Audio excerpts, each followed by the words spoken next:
Bonjour, bienvenue à la 8e et dernière séance de notre cours de Startup. Bon, aujourd'hui, on va voir une chose qui, à mon avis, c'est beaucoup plus intéressante et facile en pratique sur Startup qu'en théorie, qui est comme on a vu au premier semestre. Ok? Et il s'agit en fait de la régression. On va voir que la régression en Stata, c'est assez facile et les résultats sont assez intéressants pour, par exemple, l'évaluation des politiques publiques, pour, pour explorer des sujets de recherche, des questions de recherche, etc. Bon, mais je vais vous expliquer tout petit à petit. Donc, pour récapituler ce qu'on a vu ce semestre, on a commencé avec les commandes basiques sur Stata. Après, on a passé aux statistiques descriptives. OK, on a parlé de quelques indicateurs importants comme la moyenne, la médiane, etc., les déciles, et on a fait des graphiques. Après, on a vu comment estimer l'inégalité avec une base de données réelle. Et aujourd'hui, on va utiliser une autre base de données aussi de la vie réelle pour expliquer c'est quoi cette histoire des régressions et pourquoi elle est importante. Bon, c'est quoi une régression pour commencer? On peut penser que la régression, c'est une façon de faire une sorte d'ingénierie reverse, on dirait, parce que tout qui existe, ou presque tout, c'est en fait une somme des autres facteurs. Par exemple, combien je gagne aujourd'hui, mon salaire actuel. On peut imaginer qu'il est en fait les résultats de plusieurs facteurs. Combien des années d'études j'ai, donc combien j'ai étudié pendant ma vie, de mon sexe, de mon âge, de mon expérience, d'où j'habite, de quel est mon secteur d'activité, etc. Donc, mon niveau de salaire, par exemple, c'est une somme d'autres facteurs. Et c'est comme ça dans beaucoup de phénomènes en sciences sociales. OK? Donc, la régression, c'est cette idée de faire une ingénierie reverse pour savoir, pour estimer combien chaque facteur euh, peut avoir contribué pour un certain phénomène. Par exemple, imaginez-nous, on va imaginer, ça c'est l'exemple qu'Iacocke il donne dans son bouquin. On imagine qu'on entend quelqu'un dire qu'il n'y a pas vraiment de raisons pour donner plus d'opportunités de scolarisation, de donner plus d'éducation aux femmes parce qu'elles vont se marier et elles vont rester à la maison anyway. OK? Donc ça, c'est ce discours qui, en fait, bon, aujourd'hui, c'est pas hyper courant en France au moins, mais on sait qu'il y a, c'est un enjeu politique, cette idée que les femmes, elles travaillent plus à la maison et il y a des gens qui pensent bah, donc, ça vaut pas la peine de donner plus d'éducation aux femmes parce qu'elles vont se marier, elles vont rester à la maison. Est-ce qu'il y a une raison pour penser comme ça? Bon, ou non. Bon, on peut répondre à cette question avec une régression, ok? Parce que la régression, c'est une façon de voir, par exemple, quels sont les facteurs qui vont permettre à une femme de participer dans les marchés du travail, de travailler hors de la maison, ok? Et là, on peut savoir si l'éducation est là, si plus d'éducation va augmenter le temps qu'elle passe en travaillant hors de la maison. Voilà. Donc, la régression, c'est justement ça. Elle peut dire si et comment, dans quelle mesure une variable peut avoir une influence sur une autre. OK? Ce sont des relations de cause et effet. Dans ces cas, on pourrait estimer si augmenter l'éducation des femmes augmenterait la chance pour elle de travailler hors de la maison, augmenterait le nombre d'heures qu'elle travaille ailleurs. Bon, juste un petit PS. En fait, je parle des relations de cause et effet, des relations de causalité ici pour simplifier des choses. On va voir après il faut avoir des précautions quand on parle de relations de causalité avec une régression. Tout dépend de comment on va monter la régression. Donc, il faut un bon chercheur pour monter une bonne régression qui va donner un résultat correct. Ce que je veux dire, c'est que Stata, elle va donner une causalité, elle va donner un nombre, un chiffre, pour n'importe quelle chose qu'on met dans notre régression. Si ça, c'est une causalité ou non, ça dépend de nous. Ça dépend, il y a d'autres façons de voir ça, mais bon. Et pour simplifier des choses, dans cet étage-là, on pourrait penser que la régression, c'est un bon premier pas, on dirait, pour vérifier des relations de causalité et essayer d'estimer des relations de causalité. Même si il faut avoir des précautions quand on parle de ça. Bon, on verra ça après. On revient. Dans notre cas, c'est qu'on est en train de voir, et c'est ça qu'on va faire en stata. Si quelqu'un dit qu'il n'y a pas de raison pour donner plus d'éducation aux femmes parce qu'elles vont rester chez elles de toute façon, on pourrait faire une régression pour savoir si plus d'éducation va augmenter le nombre d'heures travaillées. Ici, on dit travailler hors de la maison. Donc, on est en train d'investiguer si une chose, dans ces cas, plus d'éducation, va contribuer pour une autre chose. Dans ces cas, plus de travail ailleurs. Voilà.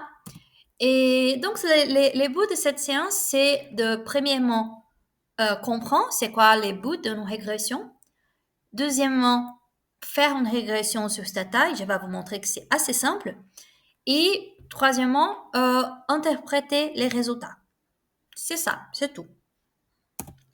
Bon, en théorie, c'est quoi une régression linéaire? Une régression linéaire que je viens d'introduire, on dirait. Une régression linéaire, c'est un modèle pour estimer l'impact d'une variable sur une autre. Ok? Donc, estimer l'impact d'une variable sur une autre. C'est hyper utilisé dans les sciences sociales parce qu'on peut savoir, par exemple, quel est l'impact d'une politique sur la population ou sur un groupe d'une population, quel est l'impact d'un phénomène sur un groupe de la population, etc.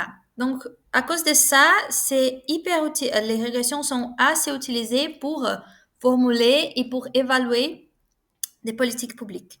Par exemple, on pense quelles sont les meilleures façons d'arriver à un certain but objectif.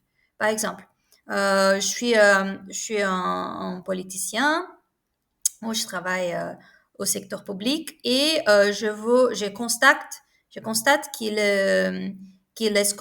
les taux de scolarisation des enfants dans mon pays, il est assez faible. Comment est-ce qu'on peut augmenter les taux de scolarisation, les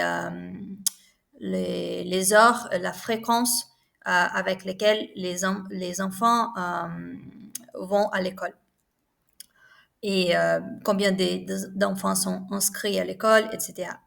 Bon, si je fais une régression, par exemple, de taux de scolarisation des enfants, je peux savoir quels sont les différents facteurs qui ont une contribution ou non pour que les enfants aillent plus à l'école. Par exemple, donc, quand on parle de scolarisation, on peut penser que les facteurs qui peuvent avoir une contribution pour que les enfants vont à l'école, c'est par exemple la distance entre leur maison, leur résidence et l'école, l'accès à des écoles en soi, la quantité des professeurs, leur état de santé, bon, plusieurs facteurs. Et on peut voir quels sont les facteurs qui ont une plus grande contribution pour les taux de scolarisation et quels sont les facteurs qui en fait sont pas assez importants, significatifs pour augmenter les taux de scolarisation. Et comme ça, on peut on peut formuler les politiques qui sont plus adaptées à notre objectif. Ok? Voilà. Donc, dans les examens du dernier semestre, on a présenté en théorie quelques problèmes de régression. Ici, j'ai récapitule juste pour montrer un peu les différentes utilités de la régression. Par exemple, un des examens, les problèmes étaient: un groupe de chercheurs en sciences sociales a voulu comprendre si et comment une charge excessive de travail imposée à un adulte pourrait affecter les résultats scolaires de ses enfants. Dans ce cas, on a une cause, entre guillemets, une variable qui elle est candidate à avoir un impact sur une autre. Dans ce cas, c'est la charge excessive de travail d'un parent. Et l'effet, dans ce cas, la variable qui a été impactée, l'effet, c'est les résultats scolaires des enfants. Okay? Donc, on pense que les parents, quand ils travaillent trop, ils ne peuvent pas donner suffisamment d'attention aux enfants. Et là, ça va nuire, ça va baisser les morales des enfants, ça va nuire leurs résultats scolaires, etc. Donc, ça, c'est une possible régression. Est-ce que augmenter la charge de travail des adultes va affecter les résultats scolaires des enfants? Ça, c'est une question. Et là, la charge de travail, c'est la variable cause, on dirait. Et les résultats scolaires, c'est la variable effet. OK? Et là, on va s'intéresser, est-ce qu'il y a vraiment un impact? Est-ce que cet impact, il est significatif? Est-ce qu'il peut être généralisé pour l'ensemble de la population, etc. Bon, un autre exemple aussi des examens de semestre dernier. Un groupe de chercheurs a voulu comprendre si et comment la production d'aliments bio dans une région affecte la qualité d'eau dans la même région. Parce qu'on sait quand la production d'aliments n'est pas bio, on utilise beaucoup de fertilisants agrotoxiques et ça pour réduire la qualité d'eau dans une région. Okay? Donc, dans ces cas, la cause serait quoi? Serait la production d'aliments bio. Okay? Et l'effet, la variable qui a souffert un impact, c'est la qualité d'eau. Et pourquoi je parle de ça? Parce que quand on va construire une régression, il y a toujours une variable qu'on va mettre dans une place spécifique, parce qu'elle est la candidate à être la cause. Et on a une place spécifique pour l'effet aussi. Donc, justement, comment est-ce qu'on va construire une régression linéaire? Alors ça, on n'a pas besoin de faire ça pour Stata, mais on a besoin de comprendre. Donc, on a besoin de comprendre comment est-ce qu'une régression linéaire elle est construite, parce que ça va justement définir comment on interprète les résultats. Donc, dans ces cas, on revient au exemple original, ok, de départ. On considère que la quantité d'heures que quelqu'un travaille hors de la maison, elle va varier en fonction des années d'éducation, ok? Parce que les plus d'éducation une personne a, normalement, les plus d'opportunités dans les marchés de travail elle a. Donc, on estime qu'il y a une relation entre le niveau d'éducation et la quantité d'heures travaillées, et qui, en fait, si on augmente le nombre d'années d'études, on va augmenter le nombre d'heures travaillées. Okay? Bon, ça, c'est une idée assez répandue que plus d'éducation va générer plus d'opportunités de travail. Bon, une régression, si on a des données pour ça, et je vais vous montrer qu'on a plein de données pour ça, pour ce type de questions. Si on a des données pour ce type de questions-là, Une régression, elle serait quelque chose comme le nombre d'heures travaillées. Toujours à gauche, c'est les résultats, les faits, ok?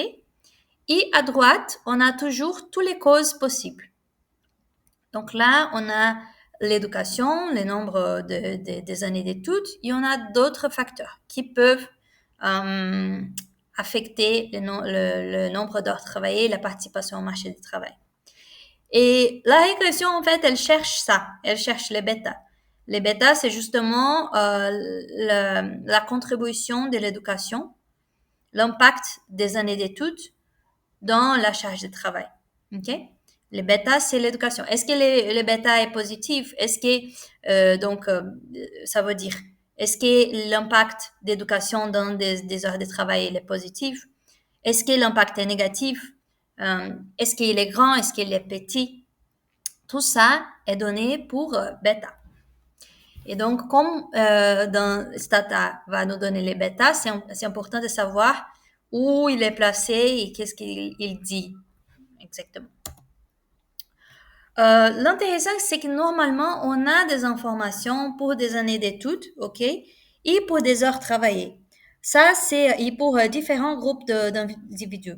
Les enquêtes sur les ménages, par exemple, elles ont, la plupart, elles ont ça. Donc, on a juste, il faut juste mettre, franchement, des données ici et ici. Et c'est pas nous, en fait, on va juste dire à Stata qu'est-ce que Stata il a besoin de faire.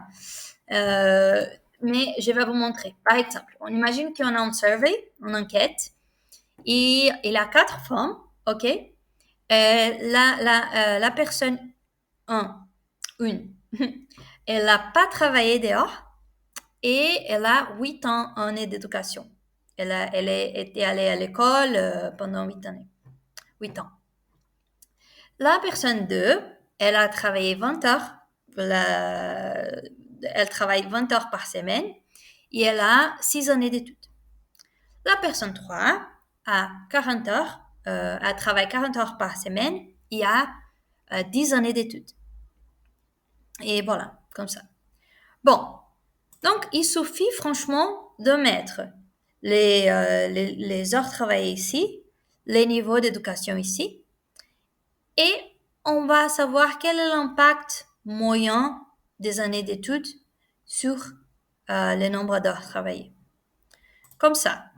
La régression, elle va en fait regarder les niveaux d'éducation de cette personne-là. Elle va regarder comment les niveaux d'éducation semblent être liés aux heures travaillées. Et elle va nous donner quelle est la contribution moyenne estimée d'une année d'études en plus sur les heures travaillées. D'une façon graphique, on va pas aller jusqu'au bout ici, mais qu'est-ce qu'une régression elle fait en fait? Si vous voulez savoir comment est-ce qu'on calcule, est-ce qu'on arrive vraiment au résultat qu'on va arriver avec Stata, bon, la méthode par laquelle un programme quelconque, un modèle arrive à une réponse s'appelle les méthodes des moindres carrés ordinaires. Okay? Il y a plein de choses dans les bouquins que j'ai sur iCampus, sur Internet, si vous voulez savoir. Mais tout en gros, ici, d'une façon visuelle, c'est beaucoup plus facile. On imagine sur l'axis horizontale, on a l'éducation, ok, les niveaux d'éducation. Sur l'axis vertical, on a le nombre d'heures travaillées. Et chaque point, c'est une personne. Donc, dans notre cas ici, il y a une personne avec 0 heure travaillée qui n'a pas travaillé dehors avec 8 ans d'éducation. Elle est là. 8 ans d'éducation, 0 heure travaillée. Elle est là. Après, on a, par exemple, cette personne-là, elle était à l'école pendant 10 ans et elle travaille 40 heures par semaine dehors. Okay? Elle travaille 40 heures par semaine. Pour simplifier des choses, je vais dire travailler comme travailler dehors. On va pas comprendre les tâches ménagères ici. Voilà. Juste pour simplifier des choses. Donc, cette personne-là, elle a 12 années d'éducation et elle travaille 60 heures par semaine. Et donc, ça, c'est un scatterplot qu'on dit. On a vu ça au premier semestre. Mais l'important, c'est qu'on met tous les points comme ça. Et là, les méthodes des moindres carrés ordinaires, il va justement trouver une ligne qui c'est la ligne qui traduit le mieux la tendance générale de notre série. Donc, par exemple, ici, on peut voir que il y a toujours des exceptions, mais normalement, si on augmente les années d'éducation, la quantité de la scolarisation, on augmente aussi le nombre d'heures travaillées. 8 ici, 10 ici, 12 ici, ok? Donc, il y a une tendance positive. Et la méthode des moindres carrés ordinaires va justement trouver cette ligne qui va dire si on augmente au fur et à mesure qu'on augmente les niveaux d'éducation, combien au moins en moyenne on va augmenter les nombres d'heures travaillées. Okay? Ça, c'est une ligne qu'on dit des best fit, les meilleurs ajustements pour les données.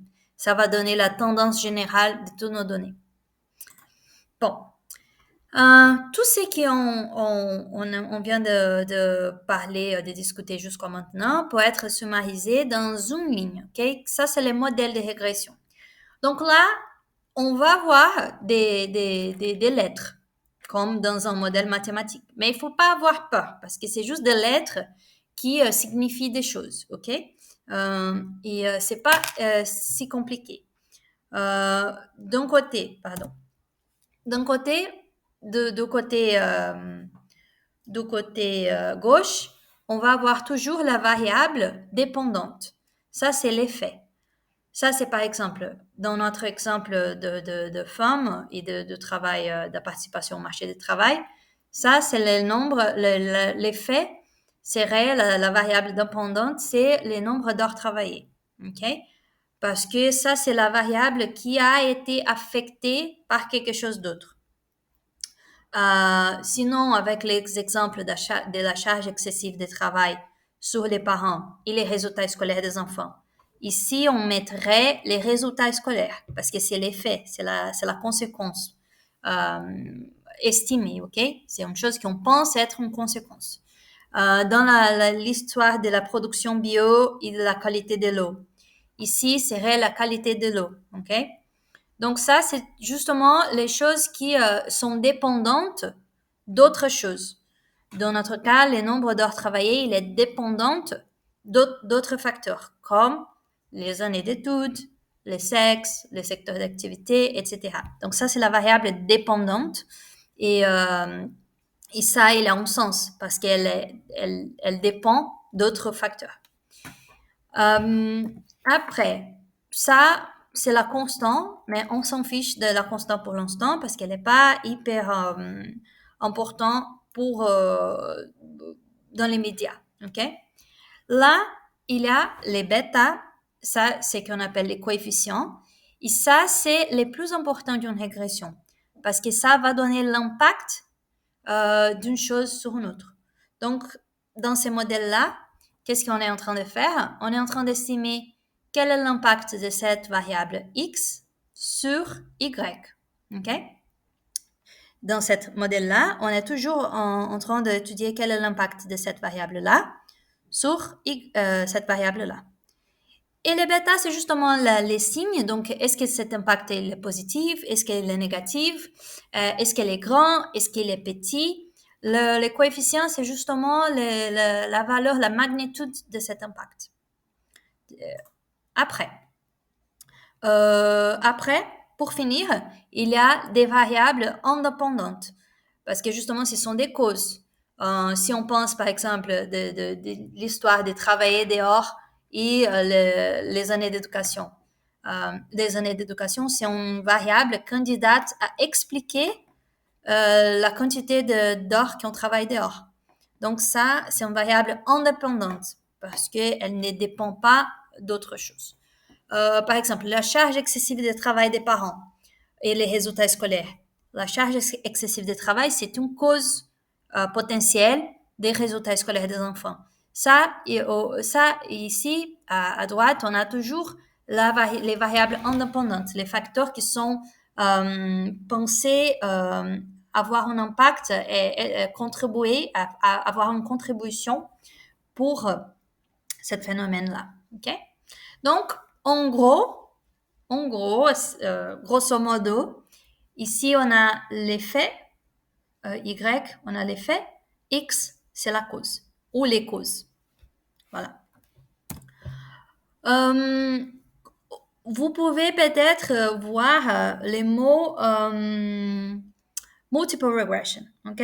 Régression multiple. On a les régressions simples et les régressions multiples. Elles sont en vrai, elles sont les mêmes choses. Mais c'est juste que normalement, un phénomène n'a pas juste une cause ou un facteur qui va contribuer pour ce phénomène. Par exemple, mon salaire, il dépend pas que de mes années d'études, mais aussi de mon âge, de mon expérience, de mon secteur d'activité, etc., etc. Donc, dans une régression multiple, on a juste une cause et en effet une variable dépendante et une variable indépendante. Dans une régression multiple, on a plusieurs facteurs explicatifs, ok? Plusieurs variables indépendantes. Donc voilà. Par exemple, est-ce que quels sont les facteurs qui vont contribuer pour que quelqu'un travaille dehors? On peut penser que la quantité d'heures travaillées hors de la maison, ok, la participation au marché du travail, elle va varier selon les années d'études d'une personne. Voilà. Ça, c'est X1 ici. Elle va aussi varier selon le nombre d'enfants que cette personne est là. Normalement, les femmes qui ont plus d'enfants, elles ont moins de chances de participer au marché du travail. Donc là, c'est X2, c'est le nombre d'enfants. Par exemple, si sa famille elle est riche ou non, on peut penser que peut-être ça va avoir un impact sur combien de personnes travaillent. Ça, c'est X3. Donc ici, on a plein de variables candidates, ok? Ça veut pas dire qu'il y a vraiment un impact. Par exemple, est-ce que la richesse de la famille, elle va contribuer pour une personne travailler moins ou plus? On ne sait pas. C'est pour ça qu'on fait une régression, pour savoir s'il y a vraiment un impact et quelle est la direction de cet impact. Est-ce qu'il va diminuer le nombre d'heures travaillées ailleurs? Est-ce que ça va augmenter le nombre d'heures travaillées ailleurs? Etc. Donc, on peut bien évidemment trouver des variables qui n'ont aucun impact sur les phénomènes qu'on est en train d'étudier. Et ça, c'est très bien aussi. Ça, c'est une réponse aussi.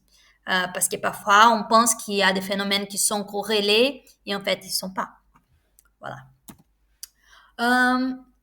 Donc, juste pour préciser une chose, ici, comme je vous ai dit, on parle de causalité d'une façon générale pour simplifier les choses.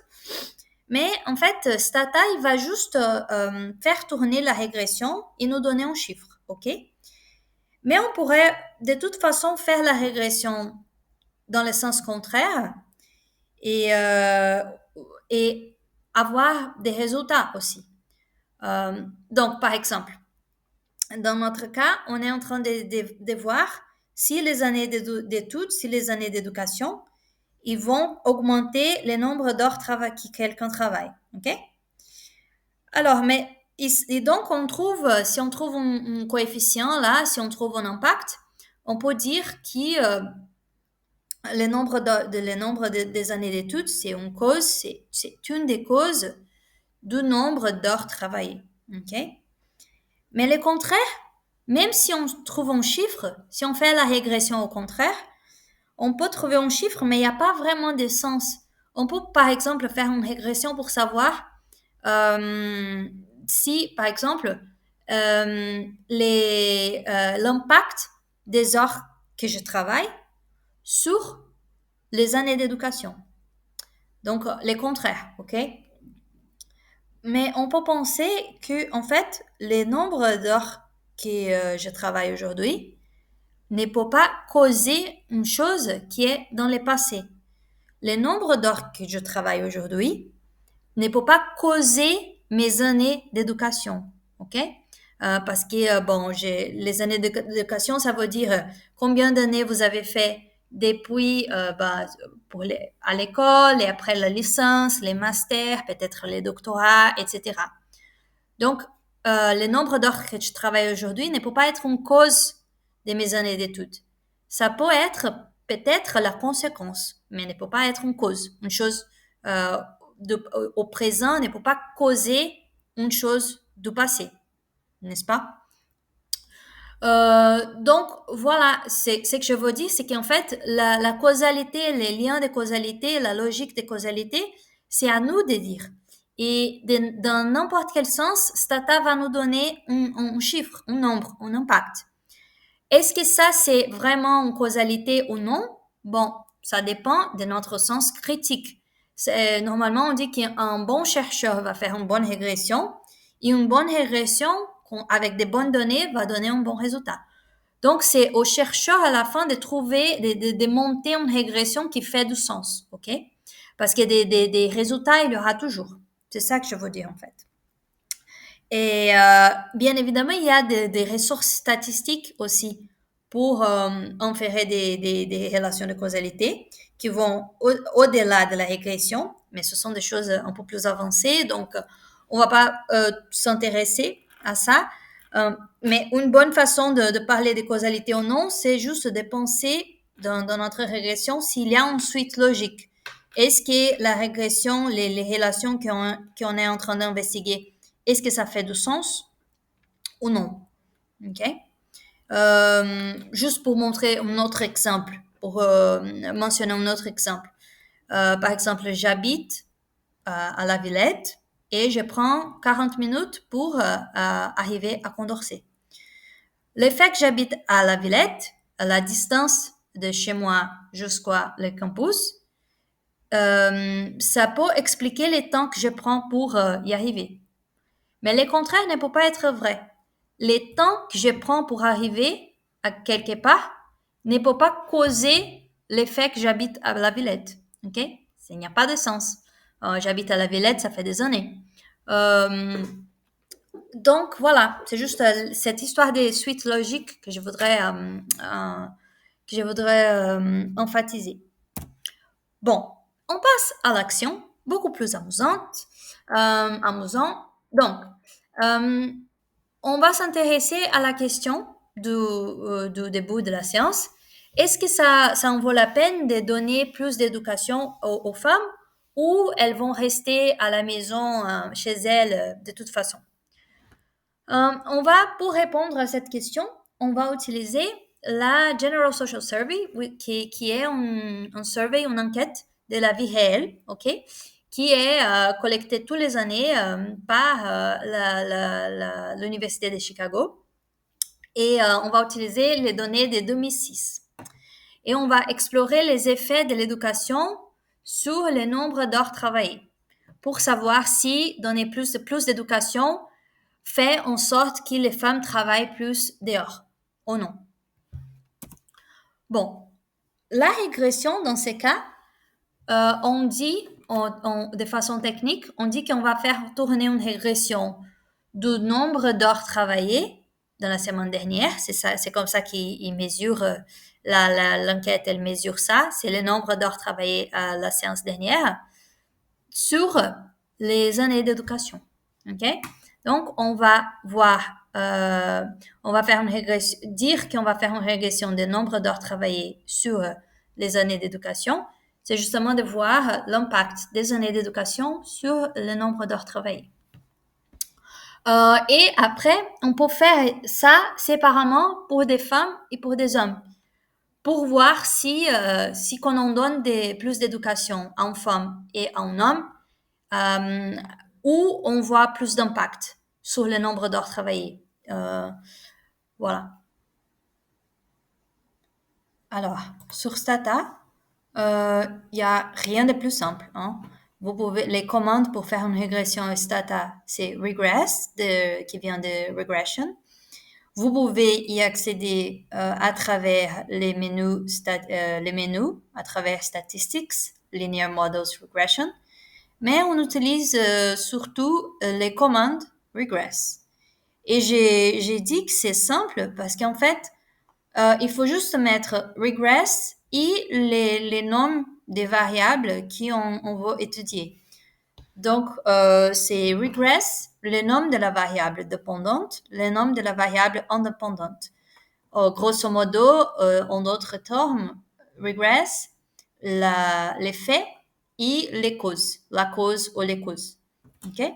Par exemple, si on veut savoir l'effet de l'éducation dans les années d'études qui quelqu'un travaille, non, pardon, on veut l'effet des années d'études de l'éducation sur le nombre d'heures que quelqu'un travaille ailleurs. Ce sera tout simplement, donc ici, l'effet, les résultats finaux, le phénomène final, c'est le nombre d'heures travaillées, ok? Et l'un des causes potentielles, c'est les facteurs explicatifs, c'est l'éducation. Il peut y avoir d'autres facteurs. Dans ces cas, on ferait regress le nombre d'heures travaillées et l'éducation. OK? Et là, Stata va mettre toutes les données des nombres d'heures travaillées ici. Il va mettre toutes les données d'éducation ici. Il va voir quel est l'impact estimé de l'éducation sur le nombre d'heures travaillées. C'est simple comme ça. Mais si on veut faire une régression, ça c'est la régression simple. Si on voulait faire une régression multiple, par exemple, où il y a plusieurs facteurs qui peuvent expliquer le nombre d'heures travaillées dehors. Pas que l'éducation, mais aussi, je sais pas, l'éducation des parents et les nombres d'heures les partenaires ils travaillent, d'autres facteurs. On ferait la même chose, regress, nombre d'heures travaillées, éducation, et après on mettrait d'autres facteurs qui sont aussi des candidats à expliquer le nombre d'heures travaillées, ok?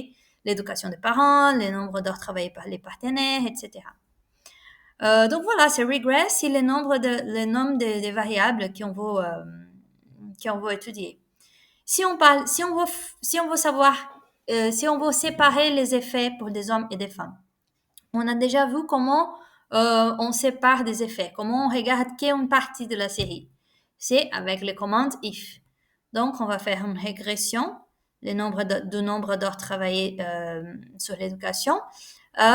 If le sexe est femme. Si, et on va regarder et ça, les if sex equals woman, c'est pour dire à Stata, regarde quelles les observations pour lesquelles le sexe, c'est une femme. OK? Bon. Donc, je vais vous montrer comment on fait ça à travers Stata. Ici, vous avez comment on dit, les do files, OK? Et ici, on a les Stata. Ici, on a la base de données. Donc, premièrement, vous pouvez ouvrir la base de données avec ça. Vous pouvez changer les schémas pour les schémas de votre ordinateur. Et après, vous allez voir que notre do-file, en fait, il est très petit.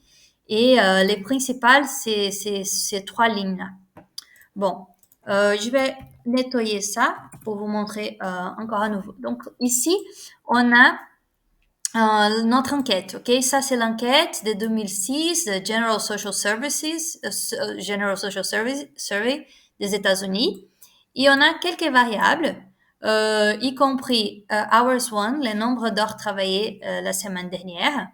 On a les prestiges, ça c'est une ponctuation, ça c'est des points, et c'est les prestiges que quelqu'un a au travail. On a le nombre d'heures que les partenaires de la personne a travaillé. On a le nombre d'heures le nombre d'années d'études, ok. On a le nombre d'années d'études de parents, de père dans ce cas. On a les sexes. Et ici, juste en PS, Dans cette survey-là, il y a deux options, soit femme, soit homme. Donc, s'il vous plaît, comprenez que for the sake of the exercise, ok, pour l'exercice, on parle des hommes et des femmes parce que c'est comme ça c'est comme ça que la survey elle est faite. Et c'est juste pour vous donner un exemple, ok. Après, on peut c'est complètement ok de questionner est-ce que ça c'est la meilleure façon de compter, comptabiliser, mesurer une chose ou non. Oui, ben, je suis d'accord. Après, on a le happiness. Donc, si comment quelqu'un se sent. Est-ce qu'il est content? Est-ce qu'il est très content? Est-ce qu'il n'est pas content? Happiness of marriage. Donc, happiness au mariage. Les conditions de santé, etc. Bon, ok. Ça, c'est une base de données assez intéressante, si je vous montre. Ok? Voilà. Tout ce que je viens de parler. Bon. Donc, on veut savoir si l'éducation de quelqu'un va contribuer pour augmenter les années d'heures travaillées ou non. Ok? Combien une année en plus d'éducation va apporter pour le nombre d'heures travaillées? Parce que comme ça, on peut dire si ça vaut la peine de stimuler les scolarisations des filles, par exemple, parce que si elles ont plus de scolarisation, plus d'années d'études, elles vont être en mesure, elles vont travailler plus. Ok? C'est pas vrai que les filles restent chez elles dans n'importe quelle condition. Donc ça, c'est qu'on veut savoir. Donc, pour savoir l'impact des années d'études sur le nombre d'heures travaillées, on va faire regress. Après, c'est le nom de la variable dépendante, donc les résultats, c'est qui est le phénomène qu'on est en train d'étudier. Donc, ici, c'est le nombre d'heures travaillées.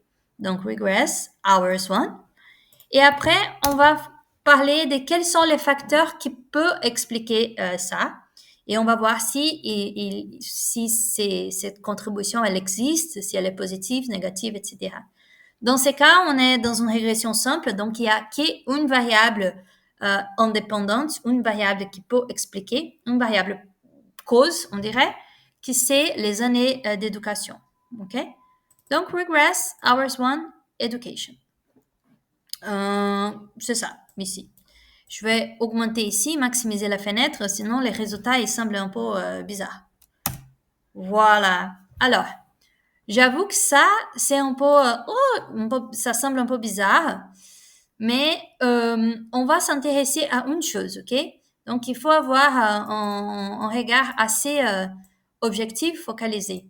Quand on fait une régression, c'est ça l'important. Ça, les coefficients. Je vais vous montrer pourquoi. Mais c'est comme ça qu'on lit une régression. Ça, c'est l'impact qu'on veut étudier. Donc, si on vient ici, c'est plus facile à montrer. Donc, ça, c'est notre régression.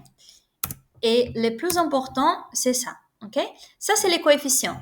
Et qu'est-ce que c'est les coefficients? Ça, c'est les coefficients de l'éducation sur le nombre d'heures travaillées. Comment ça? Bon, si on revient au modèle, ici on a la cause, dans ce cas le nombre d'heures travaillées, ici on a, non pardon, ça c'est l'effet, le nombre d'heures travaillées. Ici on a des différentes causes potentielles, y compris le nombre d'heures le nombre d'années d'études. Ok? Donc, les bêta, c'est 0 point quelque chose, ces résultats qu'on va voir, les coefficients, il est ça. Il est justement la contribution du X pour expliquer les Y. Okay? Je répète, les bêta, ici, c'est justement l'impact des X pour expliquer Y. Dans ce cas, c'est l'impact des années d'études pour expliquer le nombre d'heures travaillées. Et on lit ça dans un effet marginal. C'est l'impact d'une chose extra. Ça, pourquoi on lit comme ça? Je vais vous expliquer comment on lit. Pourquoi on lit comme ça? C'est lié à l'idée aux méthodes de moindre carré ordinaire qu'on n'a pas vu ici, mais vous pouvez rechercher si vous voulez. Bon, si je regarde ça, ma régression, et je trouve un 0.41, comment est-ce que je veux lire ça?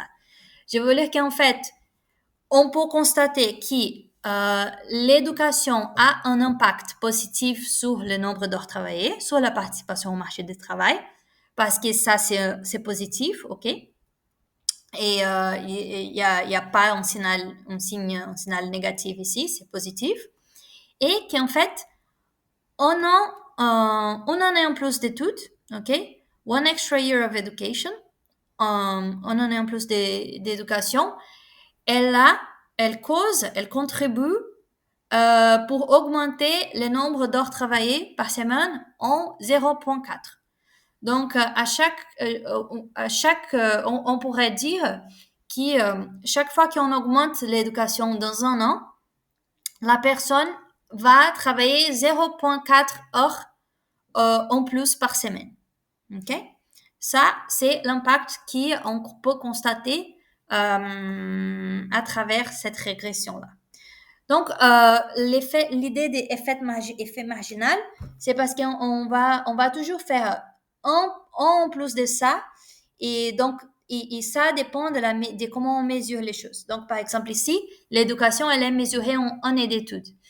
Donc, on peut dire un an d'études en plus va augmenter les heures travaillées en 0.4. OK? Voilà. Donc, ici, juste un autre exemple. On imagine dans l'exemple des résultats scolaires des enfants et on veut savoir si une charge excessive de travail subie par les parents va nuire les résultats scolaires des enfants. On pourrait faire une régression où la charge de travail des enfants, non, la charge de travail des parents, c'est une variable indépendante, c'est une cause potentielle. Et les résultats des enfants, c'est un effet potentiel. Okay? C'est la variable dépendante. On imagine qu'en fait, on a une régression parce qu'on a des données pour des deux choses. On imagine qu'on trouve un bêta de 0,5, un coefficient comme ça, ici, de 0,5. Comment est-ce on pourrait lire ça? On allait lire de la façon suivante. Ici, la charge de travail extra des parents, c'est mesuré en heures par semaine, heures extra par semaine. Donc, on dirait qu'une heure extra de travail par semaine va diminuer les résultats des enfants en 0,5 points. Parce que les bêta, c'est moins 0,5. Donc, ça, c'est l'impact d'une charge en plus d'une charge extra de travail des parents sur les résultats scolaires des enfants. OK? Comme les bêta, c'est moins 0,5, on lirait une heure de travail, une heure extra de travail pour des parents. Ici, on imagine par exemple les parents, ils ont 8 heures de travail par jour. Et les heures extra, c'est par exemple quand ils font 9 ou 10 heures. Donc, ce travail extra, au-delà du normal, ça, c'est les extra hours que je vous dis. Et on dirait qu'une heure extra par semaine, une heure extra en plus, va réduire 0,5 points les résultats scolaires des enfants. Donc voilà, ça c'est juste un exemple que j'ai fait un peu de ma tête, mais c'est juste pour illustrer comment on lit les bêta, ok? C'est toujours en plus de ça, va impacter ça en bêta. Ça c'est l'impact marginal. Voilà. Donc, et là, on peut faire la façon suivante, mais ça c'était pour tout le monde, ok? Et donc ici, c'est pour tout le monde, hommes et femmes. Donc, on va faire maintenant séparément pour des hommes et des femmes. Et regress hours education. Si le sexe égale à 1, ça veut dire qu'on veut savoir l'impact de l'éducation sur les heures travaillées que pour les hommes. Et regress hours education if sexe égale 2, c'est, on va voir l'impact de l'éducation sur le nombre d'heures travaillées juste pour les femmes. Alors, si on fait les deux, ici, j'ai fait une régression. Bon, on va voir deux tableaux, ok? Et là, ici, pour les hommes, on regarde, on constate un coefficient de 0,3. Pour des femmes, on constate, le même modèle, on constate un coefficient de 0,6, donc les doubles. Qu'est-ce que ça veut dire? Ici, j'ai, donc voilà, ça c'est les résultats pour des hommes, 0,3. Et ça c'est les résultats pour les femmes, 0,6. Alors, qu'est-ce que ça veut dire? Ça veut dire qu'en fait, on va lire ensemble. Chaque année d'études en plus pour les hommes va augmenter le nombre d'heures travaillées en 0,3 et chaque année d'études en plus pour des femmes va augmenter le nombre d'heures travaillées en 0,6. Dit autrement, si on donne plus d'éducation aux hommes et aux femmes, les femmes ont plus de tendance à travailler dehors. Les femmes plus éduquées travaillent dehors. Ils travaillent plus dehors que les hommes. Okay? Donc, ici, ça c'est une base de données réelle. Et on peut dire que les données montrent que cet argument qui ça vaut pas la peine de donner plus d'éducation aux femmes parce qu'elles vont se marier, elles vont rester chez elles, n'a aucune évidence empirique, ok? Et qui, au contraire, quand on augmente les années d'études, la scolarisation des femmes, elles travaillent plus dehors. Et ça a un impact plus large, plus important que l'impact d'éducation pour les hommes. On peut penser que pour les hommes, il y a d'autres choses qui ont plus d'impact sur le nombre d'heures travaillées. Bon, ça, c'est un résultat. OK? Après, on peut faire ce qu'on appelle le scatter plot. Si vous voulez faire un scatter plot, il y a les commandes scatter. OK? Ces graphiques-là que j'ai montré. Mais quand on parle des surveys, des enquêtes avec beaucoup d'observations, si on fait un scatter normal, ça va être juste 1 million de points et on peut pas vraiment regarder qu'est-ce que c'est en train de passer. Donc, il y a cette package ici, ces paquets qui s'appelle Bin Scatter. Ici, on fait un Bin Scatter. Qu'est-ce qu'on peut regarder? Si j'ai fait Bin Scatter, hours, des nombres d'heures travaillées et d'éducation pour cette base de données-là, qu'est-ce que je peux regarder? En fait, ça, on peut summariser tous les données, toutes les observations dans un petit nombre de points. Ok? Ça, c'est utile parce qu'en fait, on peut voir que pour les observations, ici, c'est des hommes et des femmes. Pour les observations de notre enquête, en fait, au fur et à mesure qu'on augmente les années d'éducation, ok, les années d'études, ici, on augmente les années d'études parce qu'on va vers la droite, ok, ces points, après ces points, après ces points. Ici, on est en train d'aller à droite. Donc, on augmente les années d'études. Et on peut voir qu'au fur et à mesure qu'on augmente les années d'études, qu'on va à droite, on augmente aussi le nombre d'heures travaillées. Donc, il semble avoir une relation positive entre l'éducation et le nombre d'heures travaillées. Ok? Après, on peut faire the Bin Scatter by sex. Ça va séparer les graphiques pour des hommes et des femmes. Et en fait, ça c'est intéressant parce qu'il montre que dans les deux cas, si on donne plus d'éducation est liée avec plus d'heures travaillées, ok? Parce que au fur et à mesure qu'on bouge vers la droite, on bouge vers les hauts aussi, ok?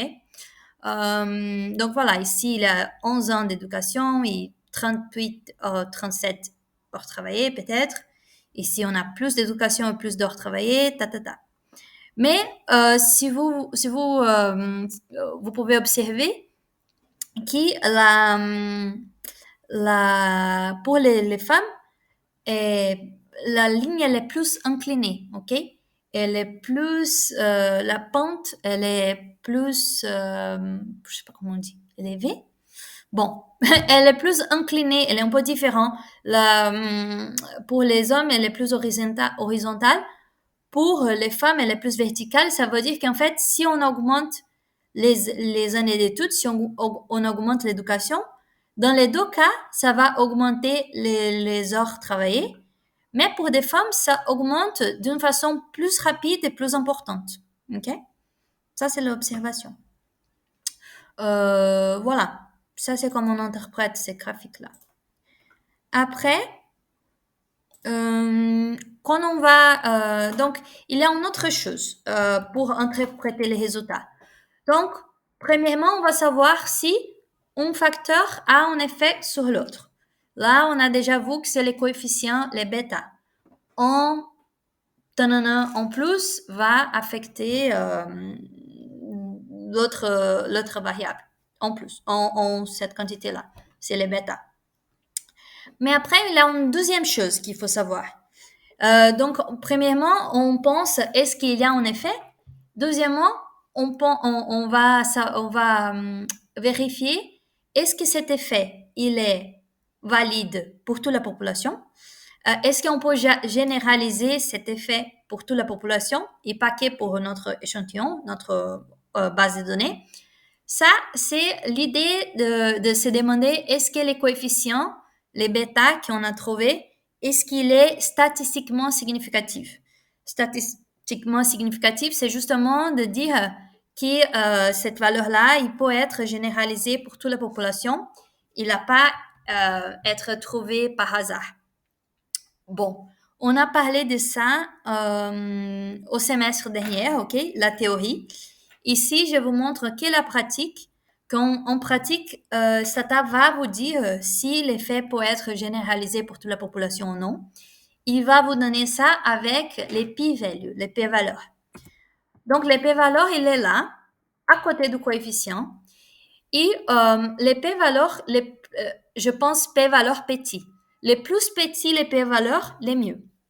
Les plus petits les p-valeurs, les plus probables il est que notre résultat peut être généralisé pour toute la population. Parce que les p-valeurs, en fait, c'est la probabilité qu'on a trouvé ces résultats par hasard, cette relation-là, ces coefficients positifs, on a trouvé par hasard, mais qu'en fait, pour la population, il n'y a pas vraiment de sens de parler de ça. Donc, en p-valeur petit, c'est bien, ça veut dire que notre coefficient, il est statistiquement significatif. Et en t-valeur grand aussi. Donc, on cherche normalement en t-valeur élevée, normalement plus que 2,96. Et en p-valeur petit, normalement inférieur à 0,05. Voilà. Voilà, c'est ce que je viens d'expliquer. Les p-valeurs, c'est la probabilité qu'il n'y a pas vraiment de relation entre les variables qu'on vient d'étudier. Et on a trouvé cette valeur de bêta, cette coefficient, par chance, par hasard. OK? Au contraire, un p-valeur petit, faible, signifie que c'est probablement valide pour toute la population. Les t-values, on va pas rentrer dans la théorie de c'est quoi les t-values, mais c'est la même chose, c'est calculé en fonction de p-valeur. Et normalement, un t-value élevé, donc plus que 1,96, c'est bien. Parce que ça signifie aussi qu'il y a des significativités statistiques dans notre coefficient. Alors attention, parce que moi j'ai dit en bêtise, il y a quelques diapos, j'ai dit 2,96, mais en fait c'est 1,96. Je suis désolée. Donc un t-valeur de plus que 1,96 et un p-valeur moins que 5%, moins que 0,05, signifie que notre coefficient, notre résultat, il peut être généralisé pour toute la population. Après, il y a une autre chose qu'on regarde, que c'est un peu les basiques, c'est les R squared, les R2. Les R2, ça veut dire dans quelle mesure un modèle il est bien. Donc, à quel point notre modèle il est capable d'expliquer les variations dans les phénomènes qu'on veut expliquer. Donc, par exemple, tout ce qui se passe avec le nombre d'heures travaillées, ok? Tous les facteurs vont contribuer pour changer le nombre d'heures travaillées. Dans quelle mesure notre modèle il comprend tous les facteurs qui peuvent avoir un impact. Quand on a un R2D1, qui c'est, si vous trouvez un R1 des R2D1, c'est très très bien, parce que ça veut dire qu'en fait, les modèles, il est capable d'expliquer complètement tout ce qui se passe dans la variable dépendante. Donc, par exemple, vous avez fait un modèle, si vous avez trouvé un R2D1, et si vous avez fait un modèle pour expliquer avec plusieurs des causes, pour expliquer le nombre d'heures travaillées, donc, ça veut dire que toutes les variations dans le nombre d'heures travaillées peuvent être expliquées avec les choses que vous avez mis dans votre modèle. En réalité, ça passe pas comme ça. En réalité, notre modèle, il est capable d'expliquer une partie du phénomène, mais il y a normalement d'autres facteurs qui ne sont pas dans les modèles qui peuvent avoir un effet. Donc, et ça, c'est une bonne indication, par exemple. Si on pense que les choses sont assez corrélées, sont assez liées, mais on trouve un R de faible, ça veut dire qu'il faut chercher ailleurs pour d'autres facteurs qui peuvent avoir un impact sur les phénomènes qu'on est en train d'étudier. OK? Alors, juste une petite précision. Les régressions linéaires, elles sont faites comme ça, comme celles qu'on vient de faire. Elles sont pour des variables continues, comme par exemple ici, les années d'éducation, les prestiges, le nombre d'heures travaillées. Dans ces cas, on considère ça comme des variables continues. Dans ces cas, ce ne sont pas des catégories, comme par exemple male and female ou happiness. Donc ici, on a pretty happy et on a happy. Very happy, c'est 1. Pretty happy, c'est 2. Et not too happy, c'est 3. Ou sinon, les conditions de santé. Ça, ce sont des catégories, OK? Bien, excellent, mauvais. Donc ça, ce ne sont pas des variables continues. Ce sont des catégories.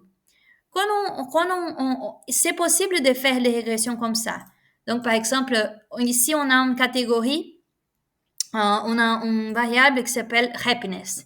Et on pourrait savoir, par exemple, est-ce que le nombre d'heures travaillées, les prestiges dans le travail, les niveaux d'éducation, est-ce que ces choses-là vont avoir un impact sur le bien-être, le bonheur d'une personne? On ne sait pas. On pourrait faire une régression pour savoir. Le problème, c'est que quand on a des variables comme ça, des catégories, il faut faire des adaptations pour les modèles. Okay? On ne va pas rentrer dans ces détails-là, mais si on a une variable categorical variable, une catégorie, comme une variable indépendante, on utilise ce qu'on appelle factor variable, qui en fait, c'est juste question de mettre un i point devant les noms de la variable. Je vais vous montrer. Sinon, par exemple, si on veut savoir quels sont les impacts les facteurs qui vont contribuer pour le bonheur d'une personne. Il y en a plusieurs candidates. Donc là, le bonheur, c'est la variable dépendante parce elle est à gauche. Elle est Y. Elle va varier selon les restes. Okay? Dans ces cas-là, comme elle est en catégorie, on ferait ce qu'on appelle, c'est pas une régression linéaire simple, c'est une logistic regression. Il y a plusieurs facteurs. Il y a beaucoup de choses sur l'Internet et sur des bouquins de comment faire une logistic regression. En gros, c'est assez similaire, ok? La logique, elle est la même, mais il faut faire quelques adaptations. Donc, juste pour vous montrer un exemple, par exemple, ici, on a les sexes. Les sexes, c'est une variable catégorique, ok? Il y a 1 pour des hommes et 2 pour des femmes. dans notre survey.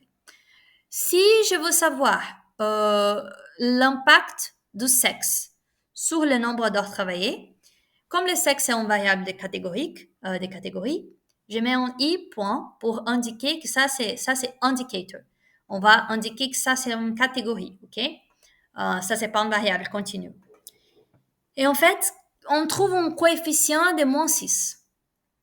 Qu'est-ce que ça veut dire? Si je fais tourner une régression de nombre d'heures de travail, du sexe sur le nombre d'heures travaillées, et je trouve moins 6. Non, pardon. Une régression de nombre d'heures travaillées sur le sexe. Et je trouve moins 6. Ça veut dire, bon, les hommes, c'est 1, les females, les femmes, dans ces cas-là, c'est 2. Quand on passe de 1 par 2, quand on augmente le sexe de 1, ça veut dire qu'on passe d'homme à femme, ok? L'effet d'être une femme. Donc ça, c'est l'effet d'être une femme. Comme c'est l'effet marginal que j'ai dit ici, si vous vous rappelez, c'est on augmente ça de 1 et on trouve l'impact. Pour le sexe, si on augmente de 1, c'est parce qu'on passe de 1 à 2. Ça veut dire c'est l'impact d'être une femme, ok? Et pas un homme, parce que homme c'est 1, femme c'est 2. Donc quand on passe de 1 à 2, quand on passe de homme à femme, qu'est-ce qui se passe? Les coefficients c'est de moins 6. Ça veut dire que l'effet d'être une femme et pas un homme, l'effet de passer de homme à femme, le fait d'être une femme, ça va réduire le nombre d'heures travaillées en 6 heures par semaine, je crois. Je ne sais pas comment c'est mesuré, je ne me souviens pas. Ouais, c'est le nombre d'heures travaillées par semaine. Donc, le fait d'être une femme va réduire le nombre d'heures travaillées en 6. Ce qui montre qu'il y a en fait une inégalité dans la quantité de travail, de la participation au marché du travail pour les hommes et les femmes. Alors, je continue avec mon PS. Cette façon d'expliquer les choses et de séparer les gens entre les hommes et les femmes, c'est une convention, ok? C'est comme ça qu'on fait. Mais je suis d'accord, si vous n'êtes pas d'accord avec ça, je comprends. Mais c'est comme on fait. Donc voilà, for the sake of the exercise. Après, on peut dire aussi que c'est un résultat significatif parce que l'épée, il est petit. L'épée valeur, il est petit. Bon, et comme ça, on arrive à la fin. Si vous voulez entraîner ou comprendre mieux comment faire une régression, ACOC, dans la section 8.6, il a un exercice pour se demander est-ce que c'est une régression pour savoir est-ce que les personnes qui travaillent plus vont avoir plus de prestige au travail. Et ça, c'est une régression et la réponse, elle est là dans cette paragraphe-là. Bon, voilà, ça c'est la fin. Merci d'être ici avec moi jusqu'à la fin. J'ai beaucoup apprécié tout ce qu'on a fait. Et c'est ça. N'hésitez pas à me demander si vous avez des questions, si vous avez besoin d'aide. Je suis là pour vous. Et voilà, j'étais très contente d'avoir vous aidé pendant ces derniers semestres, les deux. Et c'est ça. Merci et à toutes.